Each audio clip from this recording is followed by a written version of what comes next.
Μπουζάκη. Είμαστε ιδιαίτερα ευτυχείς που με τη σημερινή μας εμφάνιση εδώ, στον Ιερό Ναό Αγίου Γεωργίου Παπάδου, συμπίπτει με τη γιορτή των Χριστουγέννων, οπότε θα σας παρουσιάσουμε ένα πρόγραμμα εμπνευσμένο από το πνεύμα των ημερών. Σε αυτό το σημείο θα να καλέσω τον κύριο Μπουζάκη να απευθύνει ένα χαιρετισμό.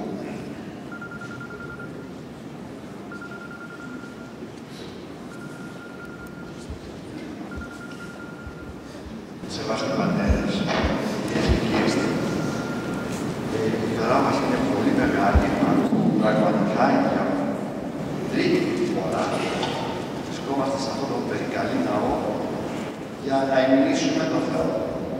Άλλες χρονιές είχαν παραμονές, Πάσχα, εφέτος είχε την πολύ ωραία πρωτοβουλία ο καθόλου εξαίρετος, ο εξτάμενος του ναού, ο πατέρας Αλέξιος, του οποίου η δραστηριότητα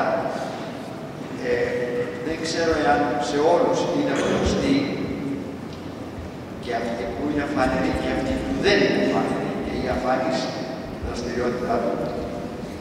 Πέρα του φιλανθρωπικού έργου που κάνει, έχει και πολιτιστική διάσταση, και μέσα σε αυτό το χώρο πολιτιστικό απόψε βρισκόμαστε εδώ για να σας προσφέρουμε να σας δημιουργήσουμε μια ατμόσφαιρα εν ώψη των εορτών των Χριστουγέννων, μια ατμόσφαιρα που θα θέλαμε να φέρει στην καρδιά όλων των ανθρώπων την αγάπη, να γίνει η καρδιά μας μια φάτιμη, να υποδεχθεί τον ύψιστο. Δεν θέλω να σας κρατήσω πολύ, σας εύχομαι χρόνια πολλά, καλές γιορτές να έχετε όλοι σας, και στον πατέρα Αλέξιο θερμές ευχαριστίες για το ότι βρισκόμαστε εδώ απόψε. Αυτό που θα σας παρουσιάσω.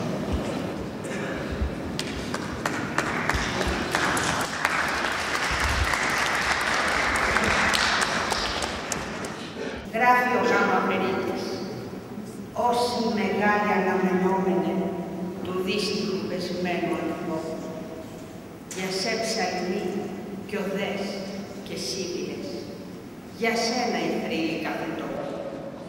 Βυζαντινούς ύμνους, ψαλμούς, οδές, κανόνες, παραδοσιακά τραγούδια από διάφορους τόπους και εποχές θα σας παρουσιάσουμε σήμερα στη σημερινή μας εκδήλωση. Αλλά θα αναγνωρίσετε ακόμη και γνωστά έργα σε αυτό το πρώτο μέρος των μεγάλων κλασικών, Μπετόβεν, Χέντελ, Σούπερ και άλλα, όλα συνδυασμένα με τον ερχομό του μεγάλου αναμενόμενου, του Χριστού μας. Τα σολιστικά μέλη αποδίδουν η σοπράνο Κυριακούλα Τσακεράτου, Χρυσάνθη